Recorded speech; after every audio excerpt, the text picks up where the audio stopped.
છોટાઉદેપુરથી સમાચાર સામે આવી રહ્યા છે। છોટાઉદેપુર તાલુકા પંચાયત કચેરી ખાતે સ્વચ્છતા અભિયાનનું આયોજન 2 ઓગસ્ટથી શરૂ થયેલ સ્વચ્છતા અભિયાન અને હર ઘર તિરંગા કાર્યક્રમના ભાગરૂપે છોટાઉદેપુર તાલુકા પંચાયત કચેરી ખાતે સ્વચ્છતા અભિયાન યોજાયું। આ અવસરે તાલુકા પંચાયત પ્રમુખ કલ્પનાબેન રાઠવા, તાલુકા વિકાસ અધિકારી દીપકભાઈ ચૌધરી, તાલુકા પંચાયતના સભ્યો, સરપંચો તેમજ તાલુકા પંચાયતના તમામ કર્મચારીઓ જોડાયા હતા। તાલુકા પ્રમુખ કલ્પનાબેન રાઠવાએ તિરંગા યાત્રા માટે તાલુકાના તમામ નાગરિકો અને સરપંચોને આમંત્રણ આપ્યું।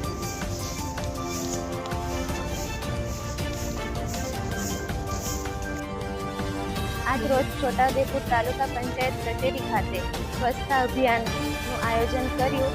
એમાં 2 ઓગસ્ટથી સ્વચ્છતા અભિયાન હર ઘર તિરંગા ચાલી રહ્યું છે। એમાં સ્વચ્છતા અભિયાન આજે તાલુકા પંચાયત કચેરી ખાતે કર્યું છે। એમાં તમામ મારા તાલુકા પંચાયત સભ્યશ્રીઓ, તાલુકા વિકાસ અધિકારી અને તમામ કર્મચારીઓએ સાફ સફાઈ કરી અમે પણ એક સ્વચ્છતાનો એક આદેશ આપી રહ્યા છે કે અમે આપણા કચેરીને સ્વચ્છ બનાવીએ અને આપણા દેશને સ્વચ્છ બનાવીએ।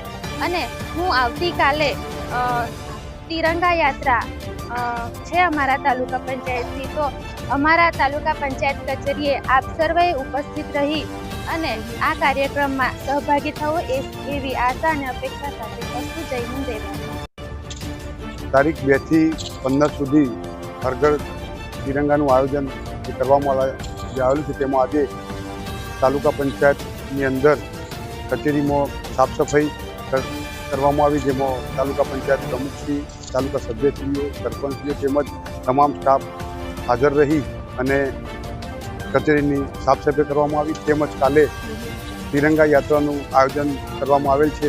તેમાં તમામ તાલુકા સભ્યશ્રીઓ, સરપંચશ્રીઓ અને નગરના નગરજનોને અમારી નમ્ર વિનંતી છે કે 11 વાગે તાલુકા પંચાયતથી અહીંયાથી નીકળી અને ફરી તાલુકા પંચાયત નગરમાં ફરીને પાછી આવવાની હોય તો તમામને તિરંગા યાત્રામાં જોડાવા માટે અમારું આહવાન છે। તાલુકા વિકાસ અધિકારી છોટાઉદેપુર ડીડી ચૌધરી।